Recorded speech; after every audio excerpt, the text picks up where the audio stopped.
Bienvenue dans cette nouvelle capsule. Ici, on va répondre à la question que presque aucun coach ne prend le temps de poser clairement. C'est quoi ma façon de coacher? Qu'est-ce que je veux vraiment changer chez les gens? L'idée, c'est de mettre au clair votre philosophie de coaching, ce que vous voulez provoquer chez vos clients, dans leur corps, dans leur tête, dans leur vie.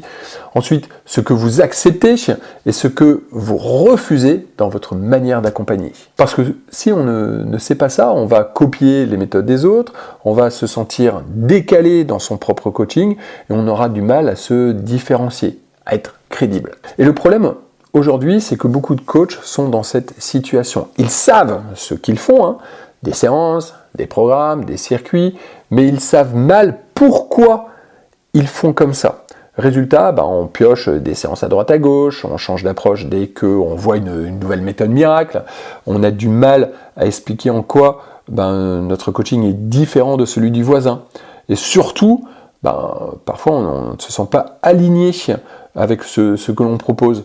On fait des trucs comme ça parce que ça se vend. On a vu, ça se vend, hop, j'ai vu que tout le monde fait du coaching pour les papas, je vais faire du coaching pour les papas. Mais en fait, on n'y croit pas. Et du coup, ça marche pas. Alors, vous vous reconnaissez peut-être dans ces phrases. Tiens, c'est marrant, j'ai l'impression d'être juste là pour faire transpirer les gens. Je suis coincé entre ce que je crois bon pour eux et ce qu'ils croient vouloir. Elle est terrible, cette phrase.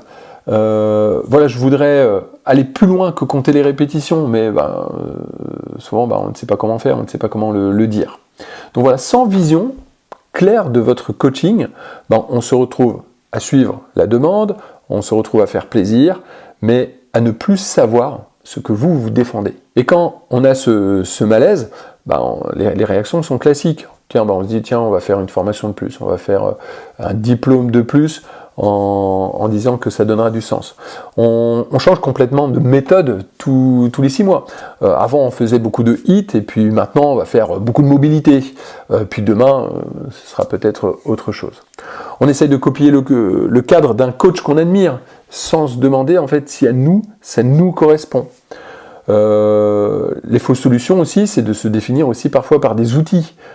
Je fais du HIIT, du crossfit, du pilate, je fais du fonctionnel, au lieu de se définir par la transformation profonde que l'on propose. Et les fausses solutions, c'est aussi de proposer, vous savez, des trucs auxquels on n'est pas à l'aise. Voilà, moins 10 kilos en 4 semaines. Un corps de rêve, obtenez un corps de rêve pour cet été, et puis en fait, on n'y croit pas du tout. Tiens, d'ailleurs, quand vous voyez ce type de publicité, moins 10 kilos en 4 semaines, vous pouvez poster le lien ci-dessous, qu'on rigole.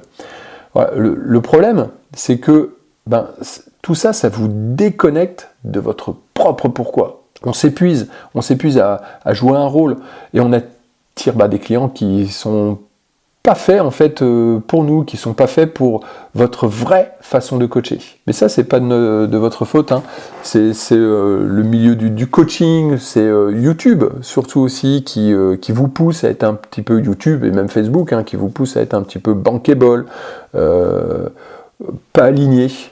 Mais si vous voulez durer dans le temps, il faut remettre vraiment votre vision au centre de tout ça. Donc ça, c'est le sujet de la capsule du moment dans l'Académie des coachs sportifs. Donc si vous en avez marre d'être un coach parmi d'autres, si vous voulez faire du marketing qui respecte votre coaching et pas l'inverse, vous cliquez sur le lien autour de cette vidéo. Je vais vous expliquer comment mettre en place un cadre simple pour structurer et vendre votre activité de coaching en ligne, et tout ça sans trahir votre vision.